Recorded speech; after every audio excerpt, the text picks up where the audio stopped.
Sometimes people who've been involved in a romantic relationship with a narcissist or otherwise have been in some type of close relationship with them wonder how the narcissist is able to manipulate them so well and so easily, and how the narcissist tends to be able to read the person and the direction the person is going in so well.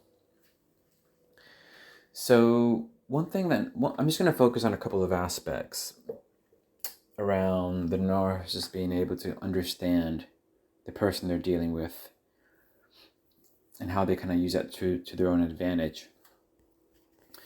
So one thing in particular that I'll focus on is the narcissist understands how certain put you downs, certain offenses, certain negative projections, how those things impact on you. And they also understand roughly how long it takes for you to kind of bounce out of that and move on from that.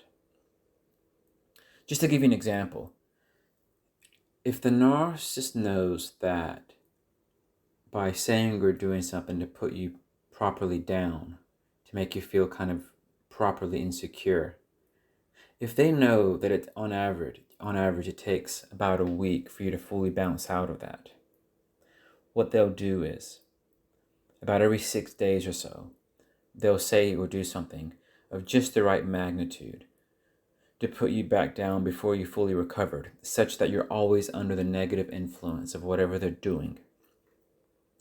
And by doing that, they maintain control over you, because they're deciding the tempo, they're deciding the wavelength of your emotions and how you kind of stand in your emotions and feelings, because you're susceptible enough to what they're doing that you fall under the influence of that negative projection or whatever they're doing to kind of bring you down, and you stay under that influence for a certain amount of time until you can kind of work your way out and feel better about yourself. And then, maybe there's some more kind of severe things. Maybe the narcissist might cheat on you if you're in a romantic relationship, and they know that. Maybe they've determined that you wouldn't leave them if they cheat because maybe you're too weak to leave or you're too insecure. But maybe they know that things like that might properly negatively affect you for, say, 3 or 4 months, because maybe that's a bit more severe than just striking at your insecurities. The point I'm making is, there are many things the narcissist can do to kind of put you down, to make you feel bad, to make you feel insecure, to make you feel worthless. A lot of it is about negative projections, and sometimes they just outright lie or cheat or something that, also hurts very, very bad in a slightly different way. So what they do is, they'll say or do things that they know will keep you under a certain negative influence, and therefore under a certain control of theirs for a certain amount of time. And once the time's elapsed, the time of your recovery, whether it be a week because of them striking at your insecurities, or 3 months because, I don't know, maybe they triangulated you or cheated on you or something, they come back in and drop another one so that you're constantly under the haze of the negative influence of what they're doing, which to them equals control, because they're determining the state of mind you're in. So narcissists do that to kind of, they understand their victims well enough to play things, to play certain moves and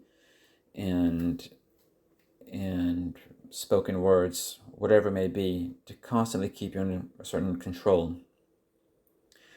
So even if you're not physically around them a lot, maybe you hardly see them anymore, they'll occasionally do something that's quite drastic, and sometimes it's not really obvious what they're doing, but they'll find ways of doing or saying something that somehow comes back to you, to your knowledge or your ears, and has the effect of putting you down for a certain amount of time.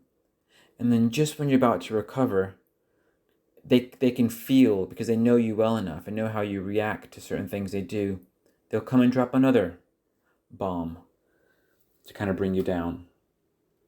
And that's just what they do to people. They know how to press their buttons. They know how long pressing the buttons keeps them down. And when they're coming back up, they'll press the button again and they'll find ways to do it. So that's why, I mean, they do it in so many ways. So even if you break up with a narcissist and have moved on, that's why just when you feel like you've moved on from them, just when your life is getting good, somehow they resurface or say or do something to kind of get some kind of control or leverage over you, because they understand you well enough to know when your things are starting to go well for you, and they want to do something to kind of bring you back down. That's why it's so important not to give narcissists any airtime, because they're very good at understanding where you are in your mindset and your emotional kind of well-being, and they know very well what to do or say to kind of dampen your mood, dampen your emotional well-being, or even outright devastate you. And most of the time it's done covertly. Sometimes they do things and it's obvious they're trying to, get at you. But oftentimes they do it in such a way where you can't even really call them out on it, but it still has the same impact on you. It brings you down, you feel awful, etc. So that's why it's so important when you've moved on from a narcissist. Just don't give them airtime.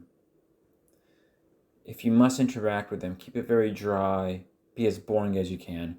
Just go about your business. Avoid them, go no contact if you can. Just keep them out of your life, because for them, everything they do is a game. Everything they do is a manipulation. There's no ifs or buts about it. That's the only way they roll. So just don't forget that.